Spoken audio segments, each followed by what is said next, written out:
नमस्कार। मंगलवार से संसद का बजट सत्र शुरू हो गया।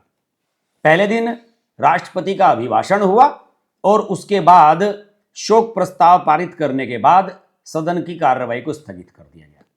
आज से यानी कि बुधवार से सत्र की शुरुआत हुई। आज बृहस्पतिवार है। आज जो है वो दूसरा दिन है और प्रधानमंत्री मीडिया को भी संबोधित करेंगे और उसके बाद सदन की कार्रवाई शुरू होगी। इस बार का जो बजट सत्र है 28 जनवरी से 2 अप्रैल तक चलेगा। अब जरा समझने की कोशिश कर लीजिए। 65 दिन तक चलेगा, यानी कि ऑलमोस्ट 2 महीने तक ये बजट सत्र चलने वाला है। लेकिन बैठकें, सिटिंग्स जो होंगी वो केवल 30 होंगी। इसकी वजह है, एक बहुत तकनीकी पहलू होता है।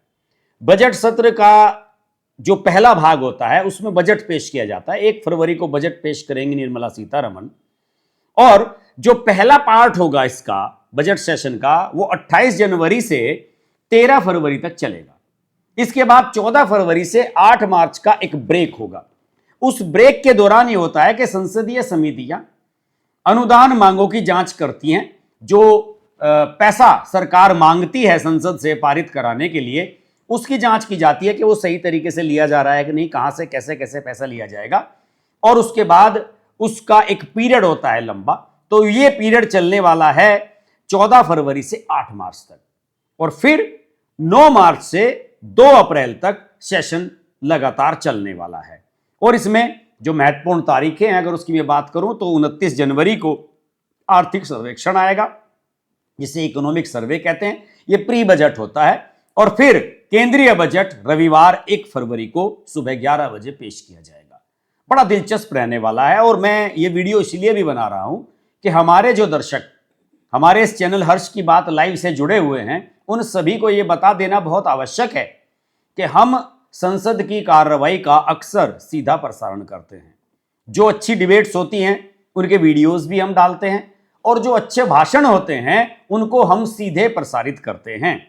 दूसरे, इस वाले बजट सत्र में बहुत सारे महत्वपूर्ण विधेयक भी आने वाले हैं, और जो वित्त विधेयक है, फाइनेंस बिल है, वो इस सत्र का अनिवार्य विधेयक है। वो तो इसमें आना ही है, जिसके माध्यम से आगामी वर्ष के लिए कर प्रस्ताव और आय व्यय को कानूनी रूप दिया जाएगा। इसके अलावा कुछ लंबित विधेयक भी आएंगे। जैसे लोकसभा सचिवालय ने 9 लंबित विधेयकों की सूची जारी की है, जिनमें दिवाला और शोधन अक्षमता अधिनियम, जिसे कहते हैं इंसॉल्वेंसी एंड बैंक्रप्सी कोड, और प्रतिभूति बाजार संहिता, सिक्योरिटीज मार्केट्स कोड, ये प्रमुख है। इसके अलावा मोटर वाहन संशोधन विधेयक 2026, बीज विधेयक जो 2026, और विकसित भारत शिक्षा अधिष्ठान विधेयक 2025 भी इस सत्र में लाया जाएगा। दूसरे, जन विश्वास विधेयक 2025 पर संसदीय समिति की रिपोर्ट इसी सत्र में पेश की जा सकती है। तो यानी कि कुल मिलाकर यह बजट सत्र बहुत महत्वपूर्ण रहने वाला है। वैसे मैं आपको बता दूं कि जब भी कोई बजट सत्र होता है दोस्तों, उस बजट सत्र से पहले एक सर्वदलीय बैठक होती है। मंगलवार को वो सर्वदलीय बैठक किरण रिजिजू ने, जो संसदीय कार्य मंत्री हैं, उन्होंने ली थी। उस सर्वदलीय बैठक में विपक्ष ने यह कहा कि साहब एसआईआर पर चर्चा कराओ फिर से, क्योंकि अभी एसआईआर की प्रक्रिया को लेकर तमिलनाडु, पश्चिम बंगाल, केरल, उत्तर प्रदेश, सभी जगह ये प्रक्रिया चली रही है। लगभग वैसे तो सूचियां जारी हो चुकी हैं, लेकिन अभी प्रक्रिया पूरी नहीं हुई है। ये प्रक्रिया 26 या 28 फरवरी तक पूरी होगी। तो उसे लेकर के इन सब लोगों का यह कहना था कि एसआईआर पर चर्चा कराओ। और पिछला जो सत्र था, जिसमें जी राम जी, यानी कि मनरेगा का जो नाम बदला गया है, जी राम जी बनाया गया है उसको, वो जो विधेयक था वो पिछले सत्र में, शीतकालीन सत्र में पास हो गया था। इन सब लोगों का, विपक्षी दलों का यह कहना था कि इस पर बहस कराई जाए। खासतौर से कांग्रेस के जो मल्लिकार्जुन खड़गे थे और अन्य नेता थे, उनकी यह जिद थी कि जी राम जी पर इसमें चर्चा कराओ। किरण रिजिजू ने साफ कह दिया, संसदीय कार्य मंत्री ने यह कह दिया कि भाई ऐसा है, हम गाड़ी जो है रिवर्स गियर में नहीं डालेंगे। अब जो विधेयक पार्लियामेंट से पास होने के बाद कानून का रूप ले चुका है, उस पर चर्चा करने का कोई लॉजिक नहीं बनता। और आप लोगों ने पिछले सेशन में एसआईआर को लेकर के चर्चा की बात की थी। हमने एसआईआर पर चर्चा कराई थी, चुनाव आयोग और चुनाव सुधारों को लेकर के, और उसमें जिस तरह की निगेटिविटी संसद में पेश की विपक्ष ने, उससे सरकार भौचक्की रह गई थी। सब ने चुनाव आयोग पर आरोप लगाए थे और चुनाव आयोग के दुरुपयोग पर आरोप लगाए थे। तो अब मेरा मानना है कि सरकार उस गलती को दोहराने वाली नहीं है और सरकार के सामने बहुत सारे ऐसे उदाहरण हैं जब पार्लियामेंट में जिद की गई विपक्ष के द्वारा चर्चा की और उस चर्चा का दुरुपयोग किया गया। दो तीन तो उदाहरण मेरे ताजा ताजा याद आ रहे हैं। आपको याद होगा कि मई 2025 में पहलगाम की घटना हुई थी, उसके बाद आतंकी हमला हुआ था अप्रैल में, और उसके बाद 26 हिंदू पर्यटकों की हत्या कर दी गई थी और ऑपरेशन सिंदूर हुआ था। तो इस तरीके से जुलाई 2025 में ऑपरेशन महादेव भी चलाया गया था आतंकवादियों को मारने के लिए। और दोनों घटनाक्रम के बाद आप सब जानते हैं कि मानसून सत्र आया था 2025 का। उसमें ऑपरेशन सिंदूर पर 16 घंटे की चर्चा तो हुई थी राज्यसभा में और 19 घंटे की चर्चा हुई थी लोकसभा में।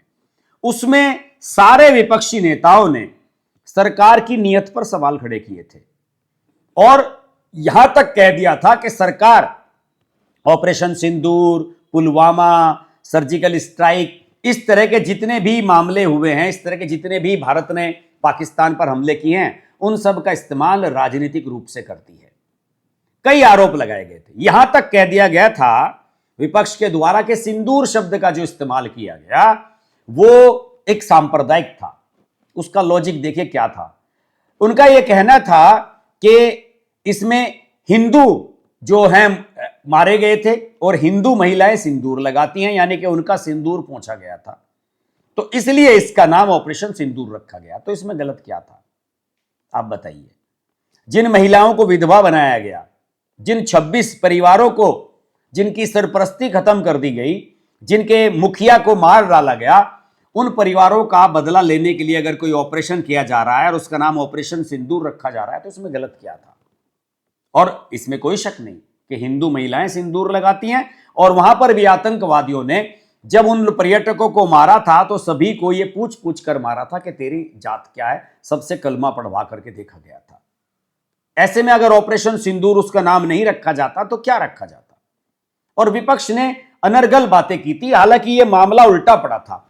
नरेंद्र मोदी, अमित शाह, ये सब लोग जब बोले थे ऑपरेशन सिंदूर पर तो विपक्ष ठगा का ठगा रह गया था और इसका नुकसान विपक्ष ने बिहार के चुनाव में उठाया और कई अन्य चुनावों में भी उसे उठाने के लिए मिला।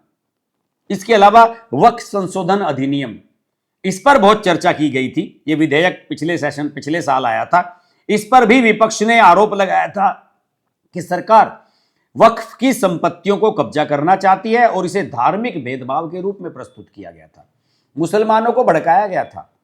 कांग्रेस ने तो इस पर चर्चा के लिए अपनी तरफ से सारे मुस्लिम सांसद खड़े किए थे, चाहे वो लोकसभा हो चाहे राज्यसभा हो। इसे पूरा सांप्रदायिक रूप देने की कोशिश की गई थी। अडानी, स्वामी रामदेव, कॉरपोरेट कंपनियों के नाम ले लेकर शोर मचाया गया था। और मैं आपको बताता हूं कि अगर पिछले साल अगस्त 2025 में लोकसभा में राहुल गांधी ने आम चुनाव को लेकर, हरियाणा के चुनाव को लेकर, महाराष्ट्र के चुनाव को लेकर धोखाधड़ी के आरोप लगाए थे, वोट चोरी का मुद्दा संसद में उठाया था, विपक्षी सांसदों ने संसद परिसर में टी शर्ट पहनकर प्रदर्शन किया था और उसमें एक तस्वीर थी एक महिला की जिसमें ये वो दावा कर रही थी कि मतदाता सूचियों में त्रुटियां हैं। 124 साल की कोई वो महिला थी, शायद उसका मेरा नाम याद नहीं आ रहा है, मिंटो देवी या मिंटा देवी, कुछ ऐसा नाम था उसका। इस तरह के प्रपंच किए थे और नाटक किए गए थे। ऐसे में सरकार का असली टारगेट दोस्तों क्या होता है?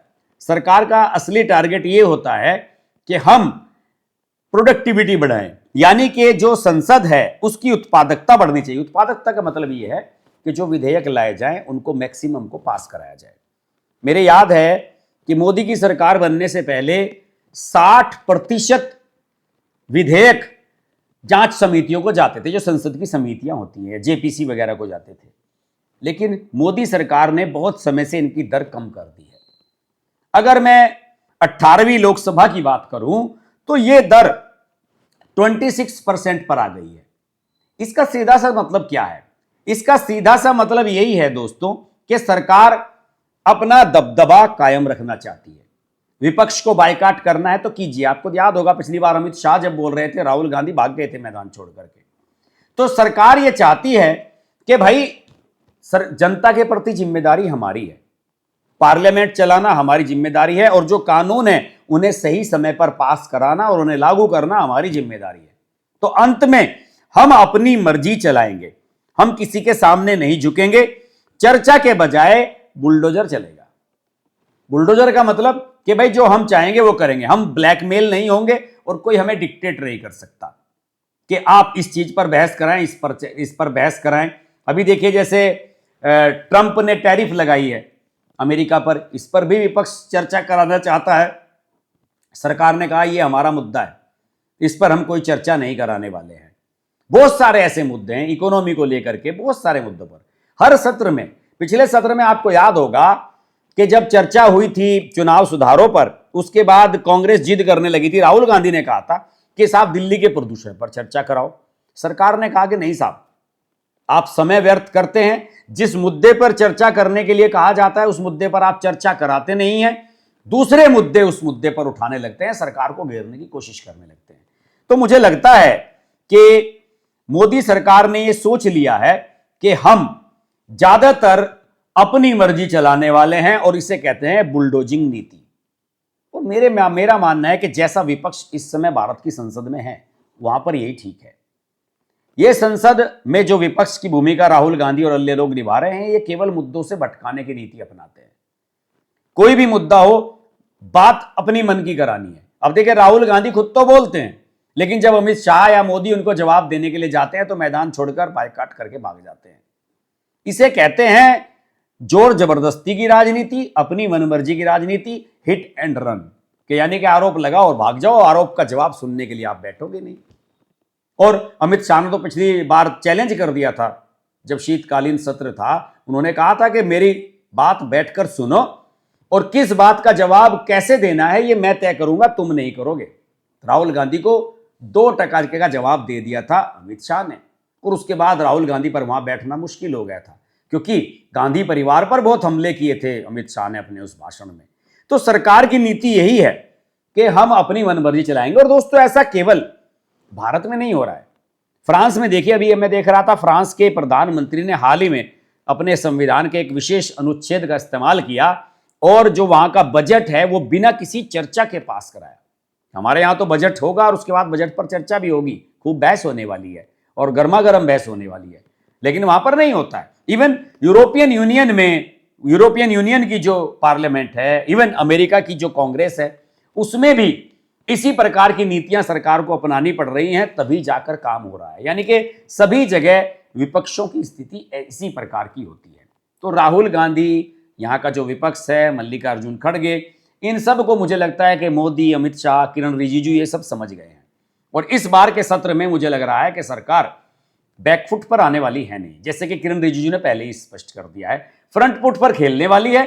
और जो भी विधेयक हैं उन सबको पास करवाना ही सरकार का मुख्य उद्देश्य रहने वाला है। वैसे आप सब लोग हमारे साथ लगातार जुड़े रहें, क्योंकि बजट सत्र की कवरेज हम विस्तार से करने वाले हैं। और पहले दिन जब कल इस मुद्दे पर राष्ट्रपति का अभिभाषण हो रहा था, तो उस समय बड़ा हंगामा करने की कोशिश राहुल गांधी वगैरह ने की थी। वंदे मातरम पर इन लोगों ने ऐतराज किया था। इवन जब वंदे मातरम को वहां पर बोला जा रहा था, उस समय ये अपनी सीट से खड़े भी नहीं हुए थे। देखिए, कुछ खड़े हुए हैं, कुछ बैठे हुए हैं, और राष्ट्रपति के अभिभाषण में लगातार इन्होंने व्यवधान किया था। लेकिन आप भूलिएगा नहीं, क्योंकि जब राष्ट्रपति का अभिभाषण होता है तो जवाब देने के लिए खुद मोदी मैदान में उतरते हैं। तो तैयार हो जाइए नरेंद्र मोदी की एक और शानदार स्पीच सुनने के लिए।